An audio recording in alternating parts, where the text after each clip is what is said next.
Hello, friends. I'm Dr. Vivek, and today I'm going to discuss literary criticism. As you know, I'm dealing in literary criticism.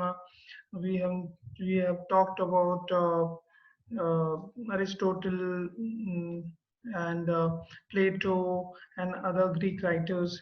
I did discuss, and now today I'm going to discuss Horace, very important literary critic of Roman Augustan age. He belongs to. First of all, the lifespan of Horace, 65 BC to 8 BC is the lifespan of Horace. And now there is an important quotation about Horace, which summarizes Horace, and it's a very important quotation, and it has been asked many times in NET exam as well. It is said by Herbert W. Paul. Herbert W. Paul says about Horace, he says, Horace was a poet and critic of Roman Augustan age. He belongs to Rome, and in Rome he belongs to Roman Augustan age. He was of all Roman poets and the best critic. Out of all Roman poets, he is the best critic, and of all Roman critics, he was the best poet. Means all the poets, among the poets, he is the best critic, and all the Roman critics, he is the best poet. So this is all about. He summarizes Horace. Now we move on to other things about other aspects of Horace. His works include two books of satires, four books of odes, and three epistles. Epistles mean letters. Epistle to Pistos is generally called as Ars Poetica. Very important books. Under book of Horace is Ars Poetica, which is very important. What all the important aspects of literary criticism is all written in Ars Poetica. This title was given to this by Quintilian. Quintilian uh, is a Roman critic. He also belongs to Rome, and the title was given to Quintilian in his Institutio Oratoria. Institute Institutorio Oratia is the important book of Quintilian. He gave this title in this book, the Ars Poetica. This epistle or a letter in verse can be roughly divided into three parts. Uh, that is Pisos or subject matter, poema or form, and third part is poeta or the poet. So this book deals about subject matter, form, and the poet. The main topics of discussion in this Ars Poetica are poetry, poetic style, and drama. Three aspects this book deals in: poetry, poetic style, and drama. Horace was writing at a time when there was a conflict between ancient Greek tradition and prevalent Alexandrian and resurgent Old Latin tradition. There's a conflict. When he was alive, he was dealing in this conflict. Horace was a great votary of ancient Greek tradition. It's very important that though he belongs to Roman Augustan age, he belongs to Rome, but he is a votary, he is a supporter of Greek old tradition. Uh, all the aspects, all the literary rules he's following. He is just following the Greek tradition, the rules laid down by the Greek writers. Ars Poetica, I'm going to deal this book called Ars Poetica. In Ars Poetica, function of poetry, what it says, according to Horace, the function of poetry is to profit and delight. It's very important that what is the function of poetry? How what is what how poetry deals in, like, what is the object of poetry? Poetry's object, the function is profit and delight. So according to Horace, poetry should please the reader as well as instruct him. Means the function of poetry to give the reader a delight and as well as to instruct the reader as well. Advice to poetry: Horace suggests that a poet should choose any theme, but it should be simple and uniform.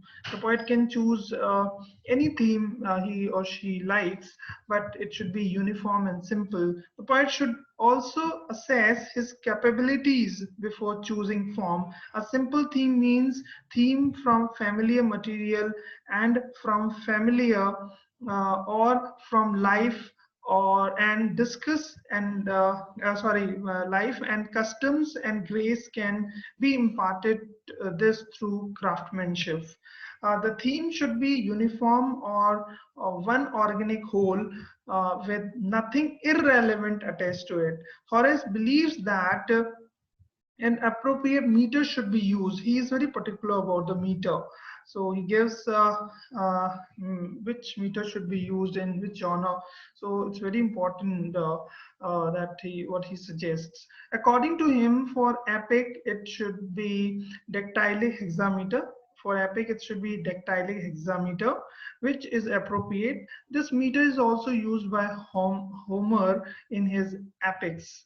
For elegy and songs of thanksgiving, the rightful measure is elegiac measure, which contains a couplet for which the first line is dactylic hexameter and the second is line is dactylic pentameter. Dactylic hexameter and dactylic pentameter in the couplet. For tragedy, comedy, and satire, the rightful meter is iambic meter. And hymns, eulogy, songs of victory, various lyrical measures should be used. It's differ uh, to the genre to genre. Uh, it's not a fixed one. Now, language. What he says, Horace says about language in Ars Poetica. Horace emphasizes on the use of right choice of words, and their poet is free to use both familiar words of expression, clearness, and effectiveness. Familiar words acquire a tremendous power if they are skillfully used. A familiar word should be used in such a combination that it appears original. You can use the familiar word, the day-to-day words, but it should be used in such a way that it appears original.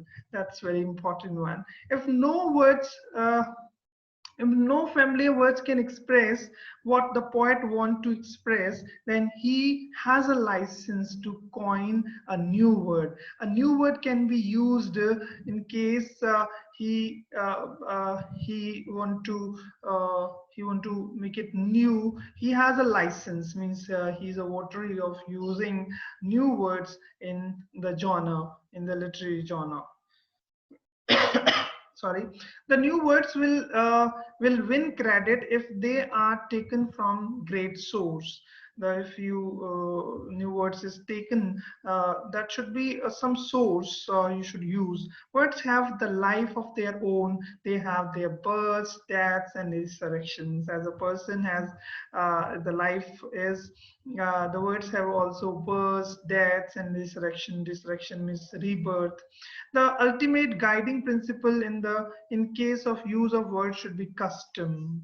Custom will tell you which should word be used or which should not, whether which word should not be used. The ultimate test of appropriateness of poetic vocabulary is that it should satisfy the demands of usage, the use of the words. The poet's skill lies in making the familiar word strange and the strange words appear familiar. Means it's a technique, it's a skill of the poet that he how the word is used, the familiar words or the strange words how he uses. That's a skill. It all depends on the poet. The lucid arrangement of words, it add beauty and charm to poetic work. Nature and art, what the nature and the Horace says, Horace is more concerned with art and takes genius for granted. He says he lays down rules for practice. Her observation on drama, he says, what Horace says on drama. Horace lays down rules for plot, characterization, and style. According to him, plot should be borrowed from familiar material, preferably Greek legend. The plot characterization style should be borrowed from, he says, from the Greek legends. The story thus being familiar, the author can distinguish himself by more focusing on the treatment. If a new theme is chosen, it had to be consistent from beginning till end. If the new theme is taken, that should be consistent throughout the work of literature. It has also be an indivisible whole in structure, in which the middle harmonizing with the beginning and the end harmonizing with the middle. Only the relevant events of the story should be joined into unbreakable union. Events that are repulsive to sight or difficult to believe should be reported in place of being shown on the stage.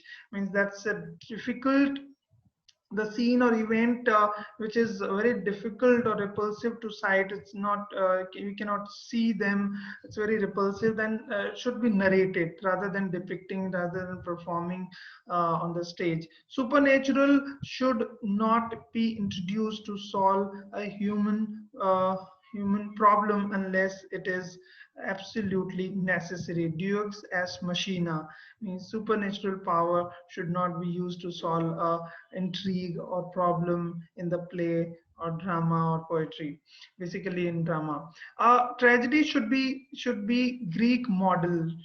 He says, as I told you, everything is a model is Greek tradition. What the Greek says, he's just following in every aspect. So he says a tragedy based on Greek model has to have a chorus, as the Greek tradition says that drama should have a chorus. So he also says the same. Horace lays down two conditions for chorus. It should form an integral part of the plot so as not to disturb the unity of action. Second, its comments should be directed as a noble, and the plot should neither be shorter nor be longer than 5 acts. 5 acts are mandatory, as the Greek tradition says, Greek writers says. So he also saying the same thing. Characterization, what he says about characterization, or he says a dramatist can draw characters either on ancient Greek legends or invent a new character. In the former case, the character should be true to their prototypes so as to be accepted by audience, and later case they should be true to themselves or consistent. If a character is inconsistent in his or her behavior or character,